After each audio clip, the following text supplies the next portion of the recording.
اس نے ہاف بازو پہنے، ٹائٹ لباس پہنا، اور وہ سمجھتی ہے یہ میری خوبصورتی کا حق ہے۔ پیغمبر علیہ السلام نے فرمایا تھا نساء کاسیات عاریات مائلات ممیلات رؤوسہن کاسنمۃ البخت لم یرحن ریح الجنہ وان ریحها لتوجد من مسیرۃ 50 مئۃ عام او کما قال النبی صلی اللہ علیہ وسلم۔ فرمایا میری امت کے دو بدقسمت گروہ ایسے ہیں جن کو میں نے نہیں دیکھا لیکن جنت کے قریب نہیں جائیں گے، جنت کی خوشبو بھی نہیں آئے گی۔ ایک گروہ وہ ہے نساء کاسیات، ایسی عورتیں جس نے لباس تو پہنا ہے لیکن اتنا لباس ٹف ہے، اتنا شارٹ ہے، اتنا تھوڑا ہے، اتنا چست ہے، کاسیات عاریات، پہنا تو ہے لیکن ننگی نظر آتی ہے، برہنہ نظر آتی ہے، سارے جسم کی نمائش ہوتی ہے، سارے جسم کے خد و خال نظر آتے ہیں، پہنا ہے پہننے کے باوجود برہنہ ہے، عاریات مائلات، چلتی ہیں تو مٹک مٹک کے چلتی ہیں، ممیلات، مردوں کی طرف جاتی ہیں، ان کو اپنی طرف کھینچتی ہیں۔ فرمایا ان کے سیروں کے اوپر اس طرح بالوں کا جوڑا ہے جیسے بختی عورتوں کی کوہانے ہوتی ہے، بالوں کو اکٹھا کر کے پیچھے جوڑا بنا کے ٹائٹ اور چست لباس پہن کے بازار سے گزرنے والی عورت اور یہ سمجھتی ہے یہ میرا حسن ہے، یہ میرا جمال ہے، یہ میری خوبصورتی ہے، اور آج کا نوجوان بھی اس کی طرف مائل ہونے کی کوشش کرتا ہے۔ کعبے کے رب کی قسم ہے، پیغمبر علیہ السلام نے فرمایا قیامت کے دن ہوگا، میدان محشر سجے گا، جنت کی خوشبو اتنی دور سے آ رہی ہوگی، ایک گھڑ سوار اپنے گھوڑے پر بیٹھ جائے، صبح و شام دن رات 1 سال 2 سال 100 سال 500 سال تک گرمی سردی میں اپنے گھوڑے کو دوڑاتا رہے، 500 سال میں جتنا فاصلہ طے کرے گا جنت کے کھانوں کی خوشبو اتنی دور آ رہی ہوگی، لیکن یہ بدقسمتی یہ ہے جنت میں جانا تو دور کی بات ہے، ایسی عورت کے ناک میں جنت کے کھانوں کی خوشبو بھی نہیں آئے گی۔ آج تصور کریں، میں یہ چاہتا ہوں میری بیٹی کو بخار نہ ہو، میں یہ چاہتا ہوں میری بیٹی کی طرف کسی کی گندی نگاہ نہ اٹھے، میں یہ چاہتا ہوں میری بیوی کے لیے ساری سہولتیں میسر ہو، میں یہ چاہتا ہوں میری بیوی کو نہ گرمی لگے نہ سردی لگے، میں یہ چاہتا ہوں میری والدہ کے لیے ساری نعمتیں آ جائیں۔ ہاں آج دنیا کی ساری نعمتوں کا خیال کرتے ہو تو جنت کا بھی کبھی خیال کر لیا کرو۔ اگر وہی باپ، وہی بھائی، وہی بیٹا، وہی اس کا ساتھی اپنے ساتھ کو اس طرح چست لباس پہنا کر گلیوں کا چکر لگائے، بازار میں گھما کر لائے اور اس کی خواہشات کو پورا کرتا رہے، تو پھر یاد رکھنا ایسی عورت جنت میں جانا تو دور کی بات ہے، جنت کے پھلوں کی خوشبو بھی اس کے ناک میں نہیں آئے گی، اور اس کی خوشبو 500 سال دور تک آ رہی ہو۔ اس کو گناہ نہیں سمجھا جاتا اور اس کو آج کا فیشن سمجھا جاتا ہے، اس کے اندر کیا حرج ہے؟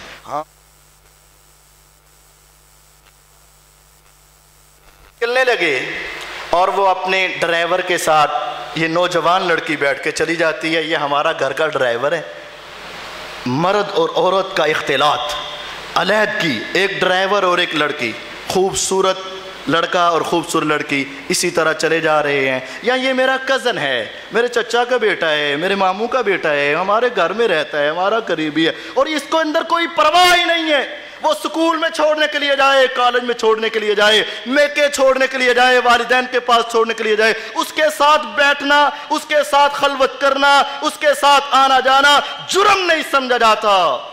مجھے یاد آیا عبد المالک مجاہد صاحب کا ایک واقعہ، کہتے میں سعودی عرب کے اندر ٹیکسی پر بیٹھا اور ڈرائیور سے باتیں ہونے لگی، مختصراً بات یہ ہے، میں نے بات کرتے کرتے کہا اپنی زندگی کا عجیب واقعہ سنا، اور جب میں نے اس کو کہا تو وہ میری طرف حیرانگی سے دیکھنے لگا اور اس کی آنکھیں ذرا نم ہو گئیں اور کہنے لگا تمہیں کیا سناؤں، اپنی بیتی سناتا ہوں۔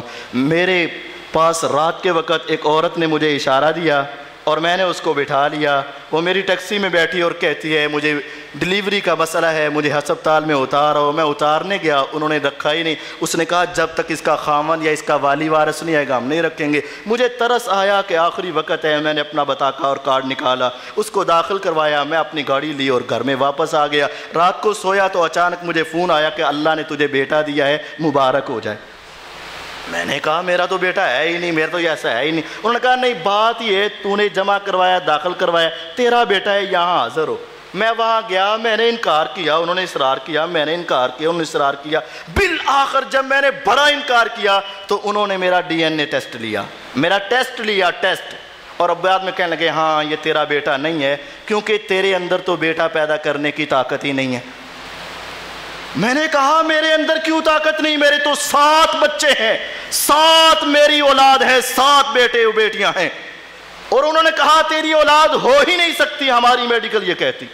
میں پریشانی کے عالم میں گھر میں آیا اور غصے کے ساتھ میں نے اپنی بیوی کو سوئے ہوئے سے اٹھایا اور میں نے کہا سچ بتا دے ورنہ یہ تیری زندگی کا آخری دن ہے، دنیا کی سائنس یہ کہہ رہی ہے اور تیرا طریقہ یہ کہہ رہا ہے، بتا یہ بچے کس کے ہیں؟ جب میرے بگڑے ہوئے تیور دیکھے تو وہ خاموشی سے کہنے لگی تو دن کو اپنے کاروبار پہ چلا جایا کرتا تھا اور یہ 7 کے 7 بچے تیرے چھوٹے بھائی کے ہیں۔ لا يخلون رجل بعمرات الا كان ثالثهم الشیطان، سچ فرمایا تھا محمد الرسول اللہ صلی اللہ علیہ وسلم نے، جتنا مرضی نیک ہو، جتنی مرضی نیک ہو، مرد اور عورت جب علیحدہ ہوتے ہیں تو تیسرا ان کے اندر شیطان آ جاتا ہے۔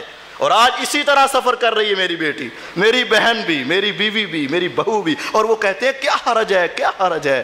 ہاں یہ حرج ہے جو دنیا دیکھ رہی ہے، اس لیے اس کو ڈرائیور کے ساتھ نہ بھیجو اور نہ تم کسی ایسے عورت کے ساتھ جاؤ، نہ تم لے کر جاؤ نہ وہ کسی کے ساتھ چلیں۔ بہرحال پہنچے اور اپنے با پردہ ہو کر اپنے آفس میں پہنچ گئے، یہاں سے برقع پہن لیا، رستے میں پہن لیا اور وہاں جا کر سارا کچھ اتار کر مردوں کے ساتھ بیٹھ کر مخلوط ماحول کے اندر یا سٹڈی کرنے لگے یا دفتر میں بیٹھے کام کرنے لگے۔ وہ اس کا آفس بوائے ہے، وہ اس کا سیکٹری ہے، وہ اس کے ساتھ ہے، یہ اس کے ساتھ ہے، آپس میں دیکھنا، باتیں کرنا، مل جل کر بیٹھنا، اس کو گناہ سمجھا ہی نہیں جاتا۔ پیغمبر علیہ الصلوۃ والسلام نے فرمایا تھا ایما امرأۃ استعطرت فمرت بقوم، جو عورت خوشبو لگا کے، باڈی سپرے لگا کے، اپنے آپ کو بنا سنوار کے مردوں کے پاس سے گزرے اور اس کی خوشبو، عورتوں کی خوشبو مردوں کے ناک میں پڑ جائے، فہی زانیۃ زانیۃ زانیۃ، وہ لاکھ کہے میری عزت بچ گئی، بھائی کہے میری بہن کی عزت بچ گئی، باپ کہے میری بیٹی کی عزت بچ گئی۔ پیغمبر علیہ السلام فرماتے ہیں تیری نگاہ میں بچ گئی ہے لیکن ہمارے قاعدے کے مطابق یہ عورت زانیہ بن چکی ہے۔ اور آج یہ داخلیں کوئی دفتر نہیں ہے، اور کوئی سکول نہیں ہے، اور کوئی کالج نہیں ہے، کوئی یونیورسٹی نہیں، جب تک مرد اور عورت کا اختلاط نہ ہو اس وقت تک یہ کامیابی نہیں، یہ گناہ ہے۔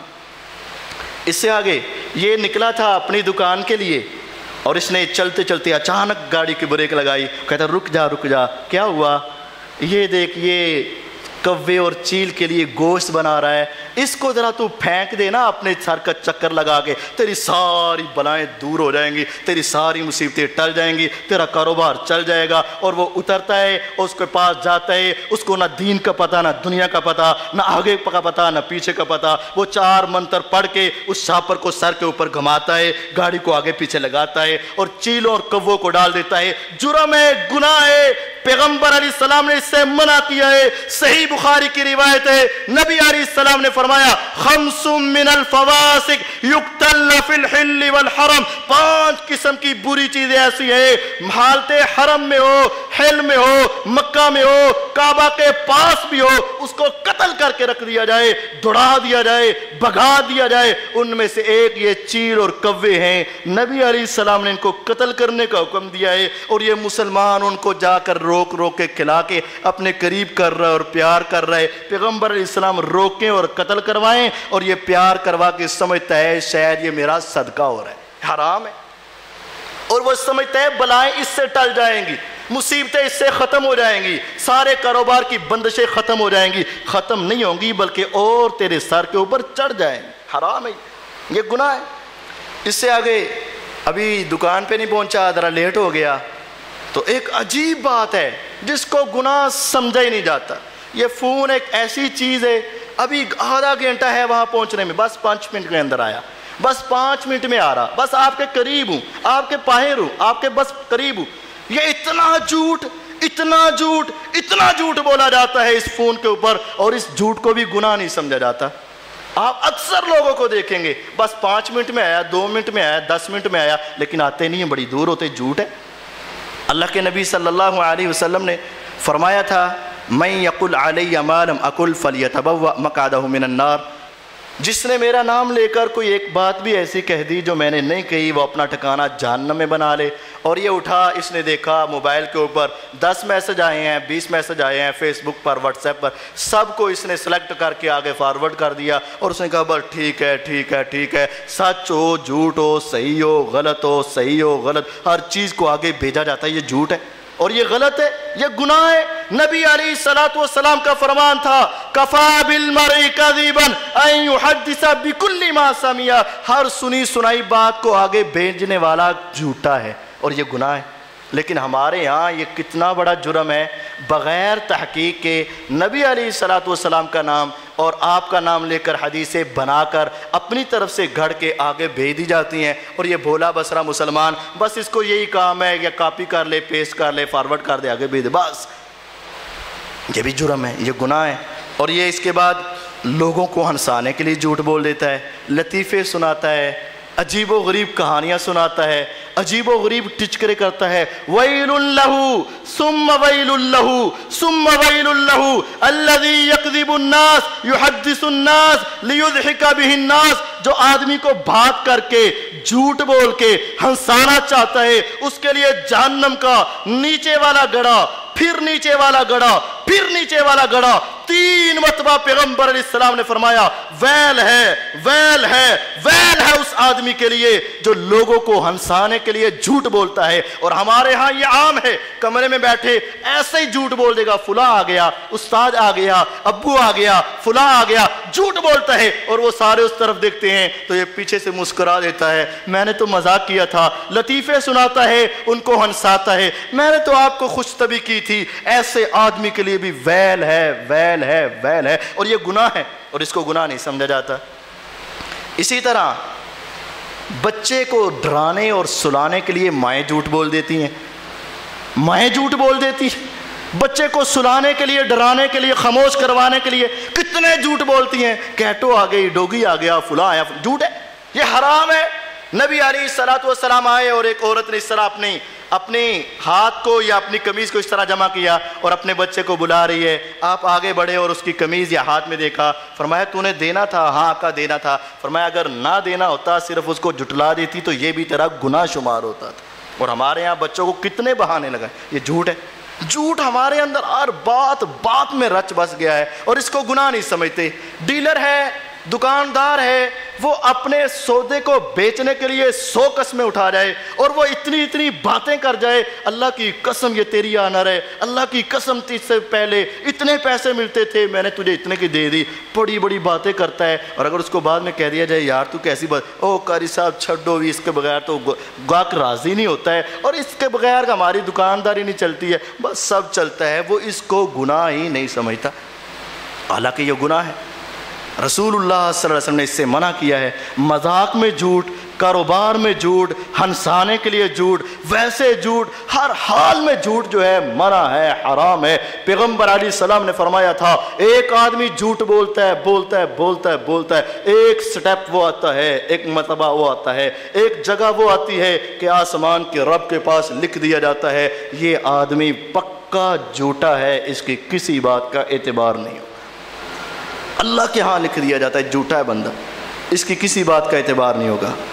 اپنے دفتر وغیرہ میں پہنچا، فون کرنے لگا تو اس کے فون کے اندر بیلنس ہی نہیں ہے، تو فوراً سے پہلے یہ اپنے فون میں بیلنس منگوانے کے لیے ایڈوانس لے لیتا ہے، ہوتا ہے نا ایسے، یہ بھی گناہ ہے۔ یہ کیسے گناہ ہے؟ ہاں یہ بھی سود ہے اور یہ حرام ہے۔ کیسے؟ اگر آپ ویسے 100 روپے کا لوڈ کرواتے ہیں، مثال کے طور پر آپ کو 70 روپے آتے ہیں، 30 روپے جگہ ٹیکس کاٹ لیے انہوں نے، 100 کے پیچھے 30 اور 15 کے پیچھے 50 کے پیچھے 15 بن گئے۔ لیکن جب اگر آپ 30 روپے لیتے ہیں یا 50 روپے لیتے ہیں، جتنے بھی لیتے ہیں، جتنا انہوں نے پہلے ٹیکس کاٹنا ہوتا ہے، اب آپ کے ایڈوانس پر اس سے زیادہ کاٹتے ہیں، کیونکہ وہ آپ کو ادھار پیسے دے رہے ہیں اور ادھار کے اوپر وہ سود لگاتے ہیں اور سود لگا کر آپ سے واپس لیتے ہیں۔ تو آپ سود دینے والے بنے، وہ لینے والا بنا، اور دونوں برابر کے گناہ میں شریک ہوئے۔ فرمایا لعن اللہ الربا آکلہ وموکلہ وکاتبہ وشاہدی وقال ہم سوا۔ فرمایا سود کو لینے والا، دینے والا، لکھنے والا، گواہی دینے والا، یہ سارے برابر کے گناہ میں شریک ہیں، اور سب کے اوپر اللہ کی لعنت اور پھٹکار ہے۔ کتنا بڑا جرم ہے، اور اس کو جرم سمجھا ہی نہیں جاتا، اور ہمارے ہاں کیا جا رہا ہے۔ اس کے بعد اپنے کاروبار کے لیے چلے گئے تو عجیب و غریب سے کاروبار ہیں، عجیب و غریب سے کاروبار ہیں۔ لاہور میں تو ایسا بھی ہے کہ کتے بیچے جا رہے ہیں، بلے اور بلیاں بیچی جا رہی ہیں اور لوگ خرید رہے ہیں۔ حرام ہے یہ کاروبار، حرام ہے یہ کاروبار۔ اللہ کے نبی صلی اللہ علیہ وسلم نے اس سے منع کیا ہے۔ اور دوسرے وہ ہیں جو ان کو خرید کر اپنے گھر میں لے آتے ہیں، یہ بھی حرام ہے۔ کتے کو اپنے گھر میں رکھنا حرام ہے، گناہ ہے، جرم ہے۔ کہتے بس خوبصورتی کے لیے رکھا ہے، بس اپنی رکھوالی کے لیے رکھا ہے، بس بچہ لے آیا تھا، بیٹا لے آیا تھا، اس کی پسند تھی بس رکھ لیا۔ نبی علیہ السلام نے فرمایا من اقتنى کلبا غیر ماشیۃ، جس آدمی نے بغیر کسی شکاری کے اور بغیر اپنے جانوروں کی رکھوالی کے اور بغیر اپنے فصلوں کی رکھوالی کے، تین طرح کے کتے جائز ہیں، شکار کے لیے، جانوروں کی رکھوالی کے لیے اور اپنی فصلوں کی رکھوالی کے لیے کتا رکھنا جائز۔ اس کے علاوہ کسی بھی کام کے لیے جس نے اپنے گھر کے اندر کتا رکھا، پالا، اپنے گھر میں لے آیا، اس کو اپنے گھر کے اندر رہائش دے دی، اس کا احد پہاڑ کے برابر نیکیوں کا انبار ایک دن کے بدلے میں، ایک دن رکھا تو ایک احد پہاڑ کے برابر، 2 دن رکھا 2 احد پہاڑ کے برابر، جتنے دن اپنے گھر میں رکھتا ہے اتنے احد پہاڑ کے برابر اس کی نیکیوں کو ختم کر دیا جاتا ہے، ضائع کر دیا جاتا ہے۔ کتنا بڑا جرم ہے۔ ہماری تو نیکیاں ہیں ہی نہیں، بہت تھوڑی ہیں، لیکن ایک ایک دن کے بدلے میں ایک ایک احد پہاڑ کے برابر نیکیاں ضائع ہو جاتی ہیں۔ کس وجہ سے؟ کہ اس کے گھر کے اندر کتا ہے۔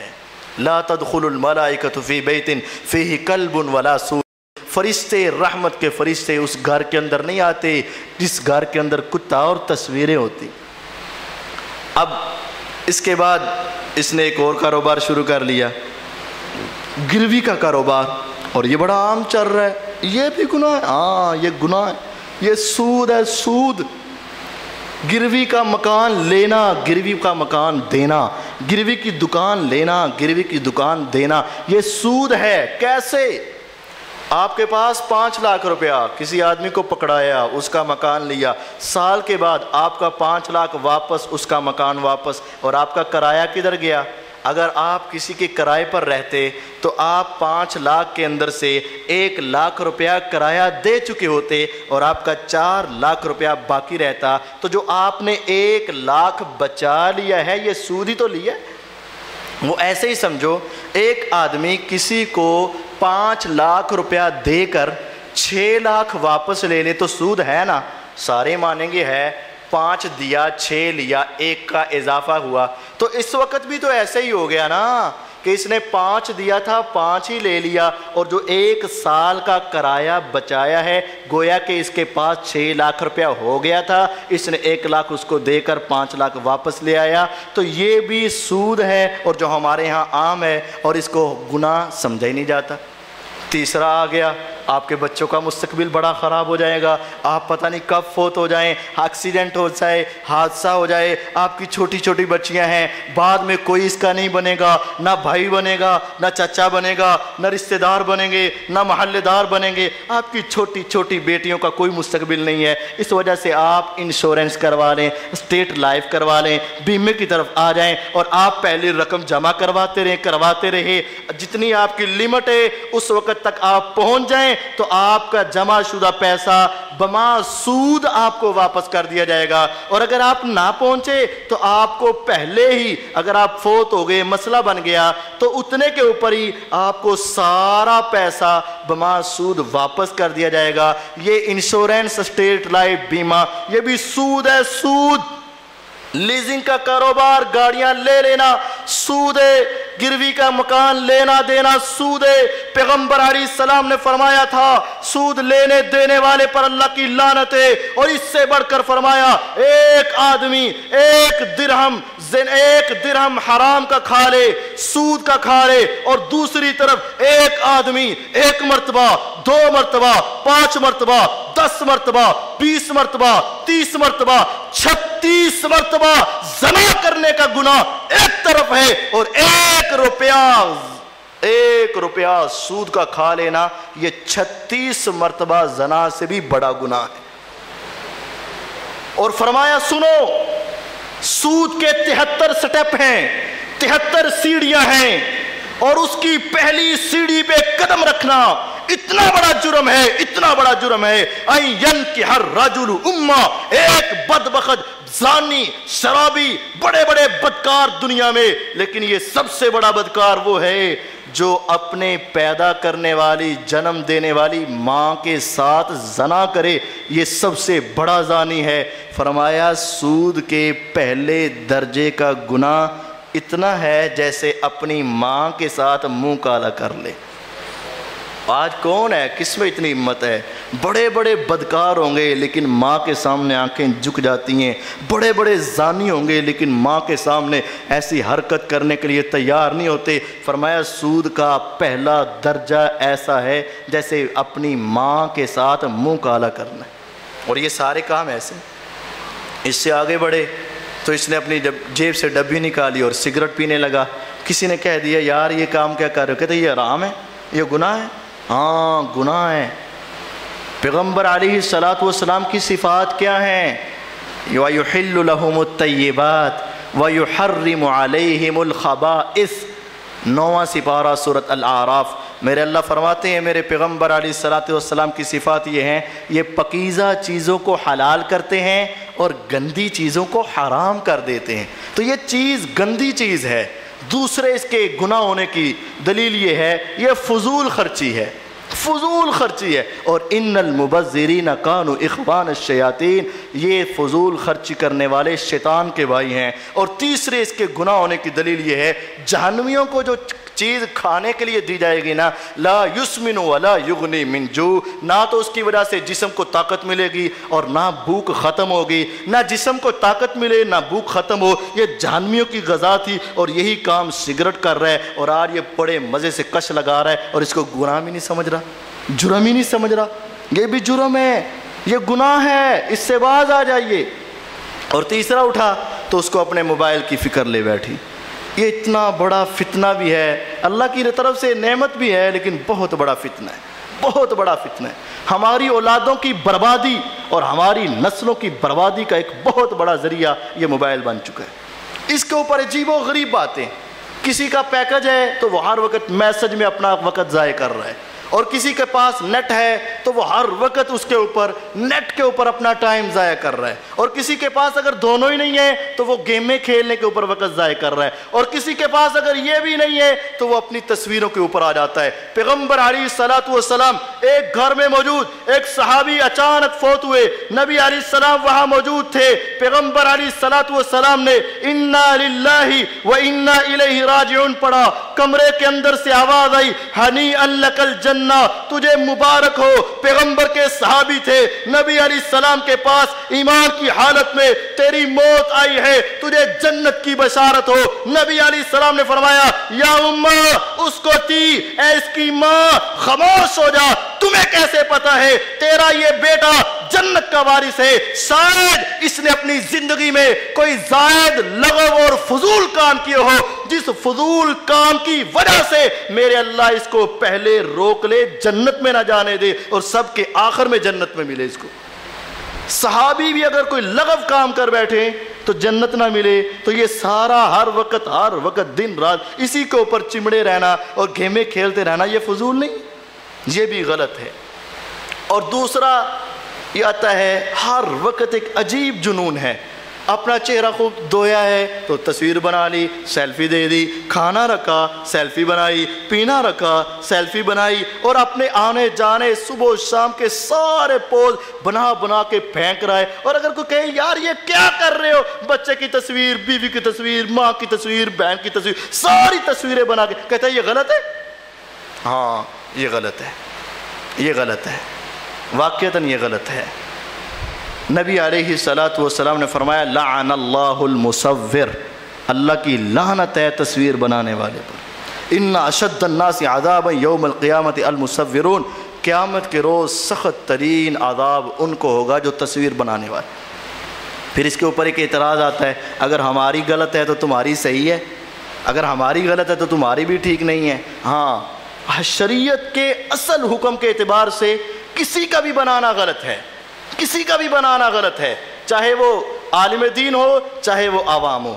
لیکن فرق یہ ہے کہ ایک کام ایسا ہے کہ آپ کا دشمن کے ساتھ ایک میدان سجا ہے جس کے اندر دشمن آپ پر وار کر رہا ہے، اور آپ اس کے وار کا جواب دینے کے لیے جس طرح دشمن کا مقابلہ کرتے ہوئے نماز کے اندر کچھ رخصت ہے، روزوں میں کچھ رخصت ہے، اسی طرح دشمن کے مقابلہ کرنے کے لیے، اس کے وار کو روکنے کے لیے، اور اس کی دھار کو کند کرنے کے لیے، اور اس کے مسلمانوں پر یلغار کو ختم کرنے کے لیے ایک تو یہ ماٹو ہے، اور دوسرا وہ ہے کھائے پیے اٹھے بیٹھے آئے جائے چلے پھرے، چہرے کو دھو لیا تب بھی تصویر، اٹھ گیا تب بھی تصویر، سو گیا تب بھی تصویر۔ یہ تو ظاہر فضول ہے، لغو بھی ہے، زائد بھی ہے، فضول بھی ہے۔ اور نبی علیہ السلام نے یہ فرمایا تھا ان اشد الناس عذابا یوم القیامت المصورون، قیامت کے روز سب سے سخت ترین عذاب اس کو ہوگا جو تصویریں بنانے والے ہیں۔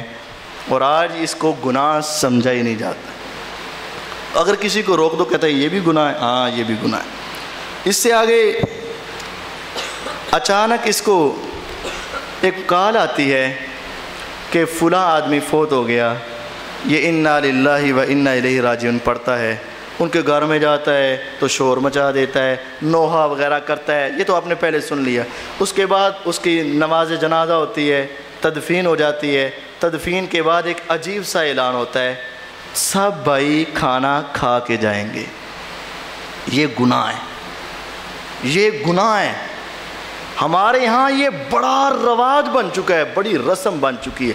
پہلے ایک وقت ہوتا تھا کہ گھر والوں کے لیے تھوڑا سا بنا دیتے اور ہلکا سا سادہ سا بناتے، اچھا کھانا بھی نہ بناتے کہیں گھر والے ناراض نہ ہو جائیں کہ ہماری میت کے اوپر تم گوشت پکا رہے ہو، وہ ناراض ہوتے تھے۔ اور آج کیا ہے 6 دیگیں، 8 دیگیں، 10 دیگیں، اور مرغے اور قورمے چل رہے ہیں، اور وہ سب کو بلایا جاتا ہے، تمام بھائی کھانا کھا کے جائیں گے، اور وہ پورا محلہ اپنے گھر کی ساری روٹی چھوڑ کر اور اس گھر میں آ کر اس گھر کے اندر سے پورا سیر ہو کے کھا پی کے جاتا ہے، اور وہ سمجھتا ہے یہ میرا حق ہے، حرام ہے، یہ حرام گناہ ہے۔ صحابہ کرام رضوان اللہ علیہم اجمعین، سنن کبریٰ البہقی کے اندر یہ فتویٰ موجود ہے، فرماتے ہیں ہم صحابہ کرام میت کے گھر سے کھانا کھانا اتنا بڑا جرم سمجھتے تھے، اتنا بڑا جرم سمجھتے تھے، اتنا بڑا جرم سمجھتے تھے جیسے نوحہ کرنا، پیٹنا، بالوں کو نوچنا، رخساروں پر مارنا، گریبان کو چاک کرنا جتنا بڑا گناہ ہے، نوحہ کرنے والے پر اللہ کی لعنت ہے۔ جتنا بڑا گناہ نوحہ کرنا ہے اتنا بڑا گناہ میت کے گھر سے کھانا کھانے کا بھی ہے۔ ہاں ایک بیچارہ مجبور ہے، لاہور سے فیصل آباد گیا، گجرانوالے گیا، قصور میں آیا، گھر واپس نہیں آ سکتا، بیوی ہیں، بچے ہیں، چھوٹے چھوٹے ہیں، وہ تو مجبور ہے۔ جو 10 منٹ کی مسافت پر ہے، آدھے گھنٹے کی مسافت پر ہے، 1 گھنٹے کی مسافت پر ہے، 15 منٹ کی مسافت پر ہے، میت کی گلی کے اندر، اس کے گلی کے اندر میت ہوئی ہے، فوتگی ہوئی ہے، یہ وہ سارے بیٹھے ہوتے ہیں، ان کے لیے یہ کھانا جرم ہے، گناہ ہے، اس کے ساتھ بیٹھنا یہ بڑا ظلم ہے، اور اتنا بڑا گناہ ہے جتنا بڑا نوحہ کرنا ہے، اور نوحے کی وجہ سے اللہ کی لعنت ہے، تو یہ کھانے والے کے لیے بھی ایسے۔ صحابہ کرام سنن کبریٰ البہقی میں اس کو اتنا بڑا جرم اور گناہ سمجھتے تھے، ہمارے ہاں نہیں سمجھا جاتا۔ اس کے بعد اب اپنی ایک خاص لائف ہے انسان کی جو اللہ تعالیٰ نے مرد اور عورت کی ایک خاص تعلقات بنائے ہیں.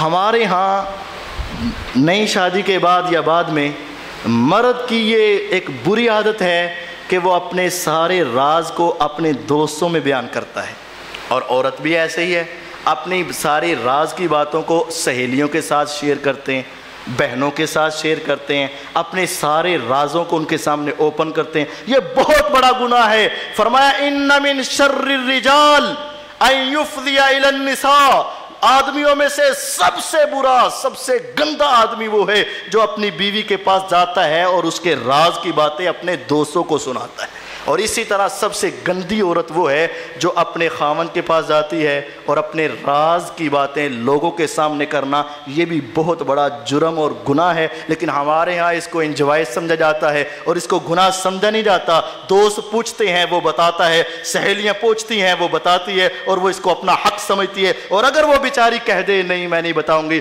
تو اس کو تانے کیے جاتے ہیں تم کیوں نہیں بتاؤ گے. یہ گناہ ہے، گناہ. اور بعض لوگ ایک گناہ کر کے اس کو بڑے دھڑلے سے آگے بیان کرتے اور اس کو بڑے فخر کے ساتھ بیان کرتے. یہ بڑا جرم ہے. پیغمبر علیہ السلام نے فرمایا تھا کل امتی معافن الا المجاہرون، میرے اللہ کو ایک اتنا ترس آئے گا، اتنا رحم آئے گا، اتنا پیار آئے گا، میرے اللہ تمام گناہگاروں کو معاف کر دیں گے لیکن مجاہرون کو کبھی معاف نہیں کریں گے. پوچھا گیا اللہ کے رسول صلی اللہ علیہ وسلم مجاہر کون ہوتا ہے جس کو میرا اللہ کبھی معاف نہیں کرے گا؟ فرمایا مجاہر وہ ہوتا ہے جو رات کی تاریکی میں گناہ کرتا تھا، اللہ نے پردے ڈالے، کسی کو پتہ نہیں تھا، دن کا اجالا ہوا، یہ سب کے سامنے جا کر اپنے عیب کو بتاتا ہے اور بڑا فخر کرتا ہے. ایسے آدمی کو میرا اللہ کبھی معاف نہیں کرے گا. اگر اسی طرح فوت ہو گیا اللہ اس کو معاف نہیں کریں گے. اور یہ ہمارے یہاں عام ہے اور اس کو گناہ نہیں سمجھا جاتا. عموماً ایسا ہے اور اس کو گناہ نہیں سمجھا جاتا. اسی طرح اپنی زبان کے ساتھ اہل اسلام کے شاعر کا مذاق اڑانا یہ بھی گناہ نہیں سمجھا جاتا.